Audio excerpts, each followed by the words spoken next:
Willkommen jetzt schon zum 10. Teil von He's a Pirate und ich kann dir versprechen, wir sind noch nicht beim Ende. Es geht noch einige Videos weiter, aber es macht großen Spaß, also mir auf jeden Fall und ich hoffe dir auch. Ja, ist definitiv wie mein Tutorial, wo man richtig gefordert wird, denke ich, ne? Allerdings, in diesem Video geht es erstmal weiter mit dem etwas leichteren Teil. Ja, also insgesamt leichter und übrigens auch, ich hatte es ja schon öfter angekündigt, man kann ja auch diese ganz einfache Version spielen oder eine einfachere Version spielen, ne?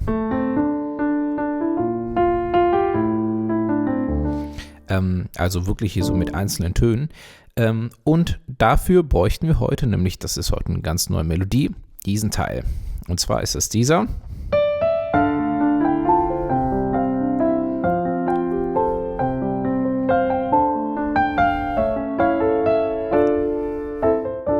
Ja, wird im Detail ein bisschen noch etwas anders gespielt, aber das ist die Melodie quasi. Ja, und der widmen wir uns jetzt. Wir starten mit der rechten Hand. Guck mal hier, das ist.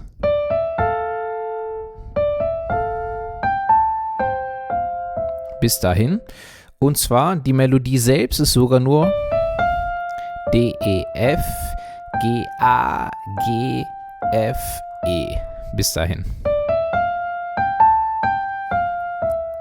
Bam, bam, bam, bam, bam, bam, bam, bam. So, das wäre jetzt die ganz, ganz einfache Version, wirklich nur die Melodie.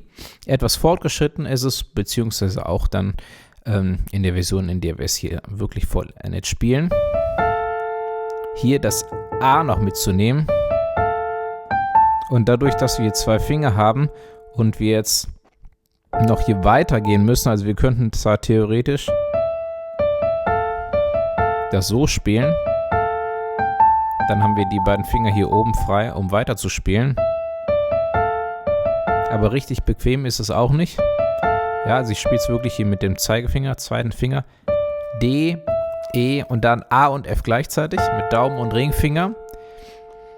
Lasse dann das F ein bisschen früher los.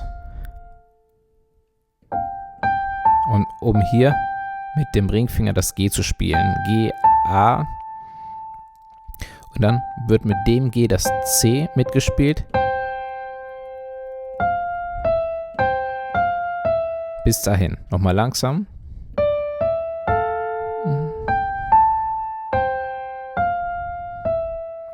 Was ganz witzig ist, guck mal, wenn ich jetzt das F loslasse,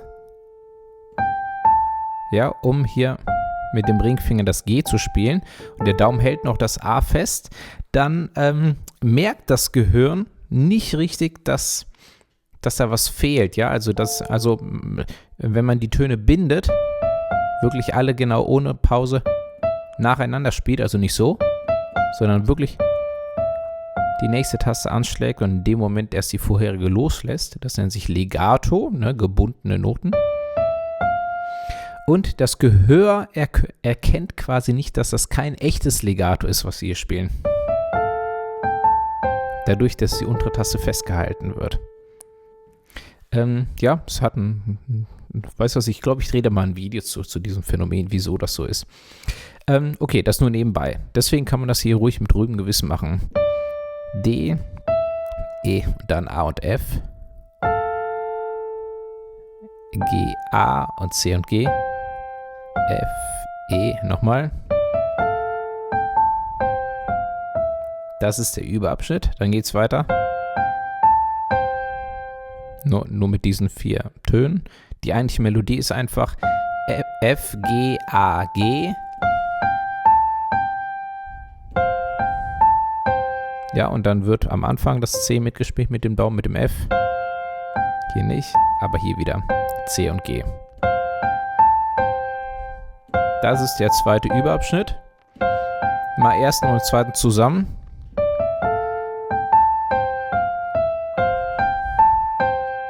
Ja, das sind erstmal zusammen, dann geht's weiter. F, G,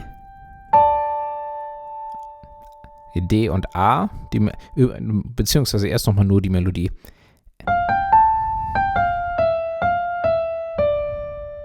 Ja, erstmal bis dahin. Das ist F, G, A, G, F, E, F, E, D. Das wäre die Melodie, auch die einfache Version. Pass auf, auch hier spielen wir ein paar Töne noch mehr dazu und es kommt ein anderer Fingersatz deswegen zustande. Hier bei dem A spielen wir hier das D mit. Die beiden alleine. Achtung, dann allerdings hier spielen wir immer das Cis noch mit. Cis und E, Cis und F, Cis und E. Und dann mit dem D spielen wir das A mit dem Daumen noch.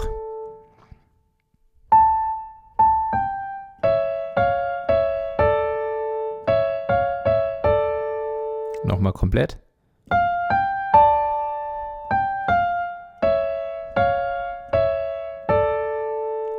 Nochmal. F, G, D und A. G, F, Dam, Dam, Dam, Dam. Das ist der dritte Überabschnitt.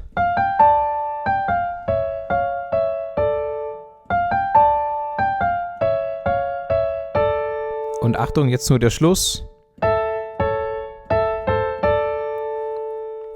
Also, das war das, was wir schon hatten und daran wird gehangen. E, C, D und immer wird das A mitgespielt. Das wäre nun die Melodie. Und mit dem A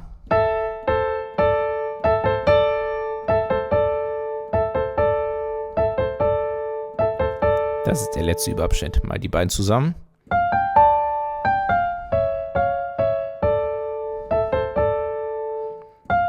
Nochmal. Yeah. So, schön auf Wiederholen nicht vergessen, um es dir gut einzuprägen, auch wenn es technisch nicht so anspruchsvoll ist wie in den davorigen Videos. Das möchte ich an dieser Stelle nochmal wieder betonen. Guck mal, wenn oft ein Überabschnitt oft zu wiederholen, hat zwei Hintergründe. Einmal, um natürlich die Finger zu trainieren, dass sie es technisch umsetzen können. Ja, also technisch heißt wirklich, dass die Finger das meistern, was du wirklich willst. Das andere ist, oft zu wiederholen, um es sich gut zu merken, ja, dass es so richtig nicht mehr vergessen wird, ja, wie wenn man einen Text auswendig lernt, ein Gedicht oder irgend sowas, ne? Das ist ja auch wiederholen, wiederholen, wiederholen und plötzlich ist es einfach im Kopf drin und du vergisst es nicht mehr, wenn du es richtig auswendig gelernt hast. Okay, pass auf, mal alles zusammen aus dem heutigen Video.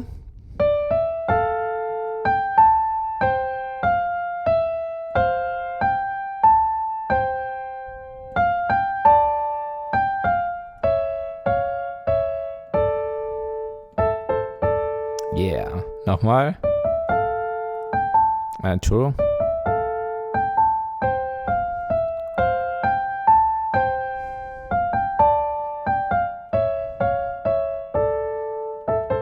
Ja, und das sollte auch das Ziel sein, das so schnell spielen zu können. Die einfache Version wäre.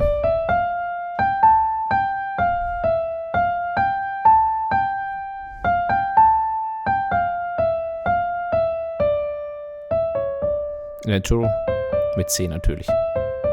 Ja. Okay, erstmal bis dahin. Im nächsten Video geht es um die linke Hand. Ja. Und ja, also da haben wir so ein paar Akkordläufe. Bringen dann auch beides wahrscheinlich direkt schon zusammen.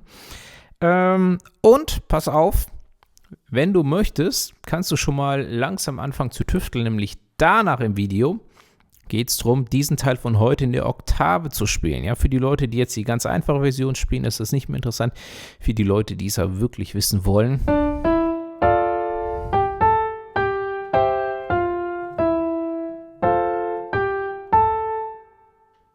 Ja, also pass auf, du kannst sowas in der Art auf jeden Fall schon mal probieren, einfach in der Oktave zu spielen, das heute.